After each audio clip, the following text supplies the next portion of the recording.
आज जो आपको मोस्ट कन्फ्यूज़न रहता है डेफिनेशंस में, तो आज मैंने आपको इंग्लिश की डेफिनेशंस को बताने का प्रयास किया है। नाउन क्या होता है, प्रोनाउन क्या होता है, एडजेक्टिव क्या होता है, एडवर्ब क्या होता है, कंजक्शन क्या होता है, इंटरजेक्शन क्या होता है, प्रीपोजिशन क्या होता है। सभी को नाउन हमारे पिछले जो वीडियोज़ हैं उसमें पता होगा। नाउन क्या होता है? Noun is the name of person, place, animal और thing.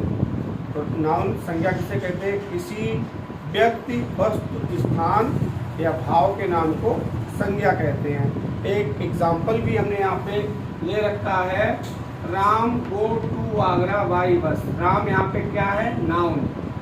Go to Agra, Agra एक प्लेस का स्थान है इसलिए नाउन।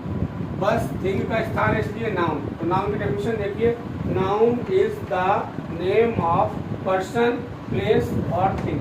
नाउन माने संज्ञा। क्या होती है? नेम ऑफ ए पर्सन, किसी व्यक्ति का नाम हो सकता है। प्लेस, किसी स्थान का नाम हो सकता है। थिंग, किसी वस्तु का नाम हो सकता है। पर्सन का नाम यहाँ पे क्या हो गया? Ram.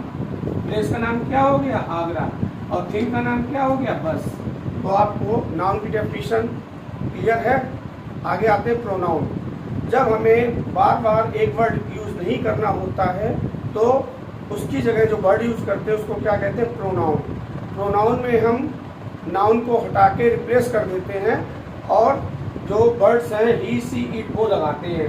The words that is used in place of noun, वो सब जो नाउन की जगह प्रयोग किए जाते हैं उन्हें क्या कहते हैं? प्रोनाउन। जैसे मैंने बोल दिया ही इज़ ए बॉय, ही यहाँ पे क्या हो गया? Pronoun. He is a boy मतलब वह एक लड़का है। सी इज अ गर्ल, सी लगा दिया तो सी क्या हो गया? वह एक लड़की है। You are a player, you यहाँ पे क्या हो गया? प्रोनाउन। तुम एक खिलाड़ी हो। यहाँ पे मैंने कोई नाम नहीं यूज़ किया है। तो वो वर्ड्स जो नाउन के प्लेस पे यूज़ किए जाते हैं उन्हें क्या कहते हैं? प्रोनाउन। और हिंदी में क्या है? सर्वनाम। सर्वनाम वो शब्द होते हैं जो संज्ञा के स्थान पर प्रयोग किए जाते हैं। आप इंग्लिश के साथ साथ हिंदी भी पढ़ सकते हैं क्योंकि सेम वही मीनिंग है जो हिंदी व्याकरण में है और इंग्लिश ग्रामर है, एक दूसरे का ट्रांसलेशन है, कुछ अलग से नहीं है वो। नेक्स्ट आते हैं एडजेक्टिव। एडजेक्टिव क्या होता है?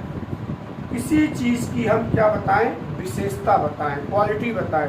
तो क्वालिटी बताने वाले जो शब्द होते हैं वो क्या कहलाते हैं? एडजेक्टिव। देखते हैं, is a word which describe noun और प्रोनाउन।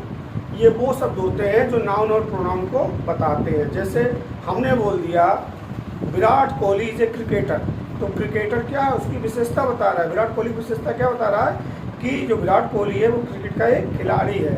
जैसे मैंने लिख दिया सी इज ब्यूटीफुल, सी माने वह लड़की इज ब्यूटीफुल, बहुत सुंदर लड़की है, वह बहुत सुंदर लड़की है। तो ये ब्यूटीफुल से देखिए अंडरलाइन है, यानी ये एडजेक्टिव वर्ड है। ये जो हमारा प्रोनाउन वर्ड है इसको क्या कर रहा है? डिस्क्राइब कर रहा है कि जो लड़की है वह लड़की बहुत सुंदर है, तो उसकी विशेषता बता रहा है। नेक्स्ट आते हैं adverb. A verb that modifies a verb, जो हमारी वर्ब है उसको भी मॉडिफाइज कर दे, उसमें थोड़ा सा और ऐड कर दे उसकी क्वालिटी को, तो उसको क्या कहेंगे? एडवर्ब। जैसे रीता सेंग वेल, रीता गाना गाती है, उसकी क्वालिटी हो गई, लेकिन वेल बहुत अच्छे से गाती है, तो बहुत अच्छा जो वेल वर्ड है वो क्या हो जाएगा? एडवर्ब हो जाएगा। रीता सेंग वेल, रीता गाना तो गाती है लेकिन कैसा गाती है? बहुत बेहतरीन गाना गाती है। जैसे लता मंगेशकर, शायद उनके जैसा सिंगर ना तो इस धरती पे आई है और ना कभी आएंगी मेरे हिसाब से। बहुत अच्छी वॉइस थी। शुरुआत में उनकी वॉइस को रिजेक्ट कर दिया गया बहुत महीन होने की वजह से, लेकिन बाद में आफ्टर फ्रीडम जब पहली मूवीज़ आई एक दो तो उनको नहीं लिया गया, उनको स्ट्रगल करना पड़ा। लेकिन बाद में उनकी वो वॉइस की क्वालिटी और टोन, जिसके बारे में शायद ऐसा ही कोई इंडियन होगा जो जिसे उनकी आवाज़ अच्छी ना लगती हो। उनको शायद कोकिला अगर बोले, स्वर कोकिला बोले तो ये गलत नहीं होगा। नेक्स्ट आते हैं वर्ब। ये मैंने आपको अपने एक वीडियो में पढ़ाया है।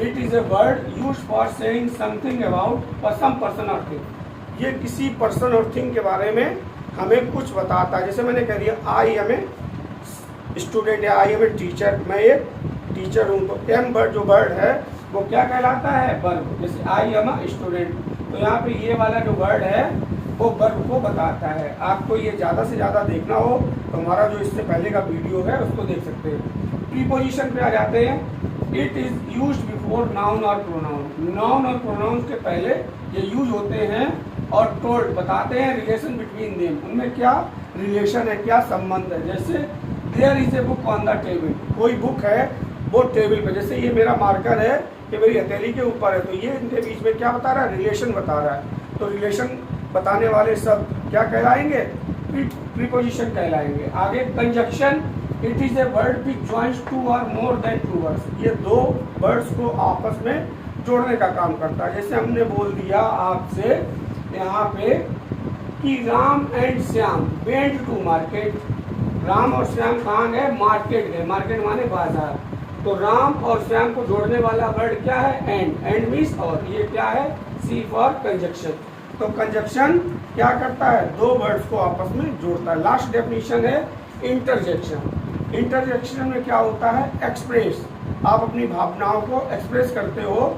जैसे आप एपोस्ट्रॉफी, इसका सबसे बड़ा साइन है ये एक्सक्लेमेशन का साइन, ये वाला जो साइन है इसको एक्सक्लेमेटरी साइन भी बोलते हैं। आप इंटरजेक्शन वर्ड को इस साइन से पहचान सकते हो। कैसे, आपने ये बनाया, विराम लगाया और नीचे बिंदी रख दी, तो ये क्या हो गया, इंटरजेक्शन साइन। इसका एग्जाम्पल क्या है, bravo, mister Arun made a good speech.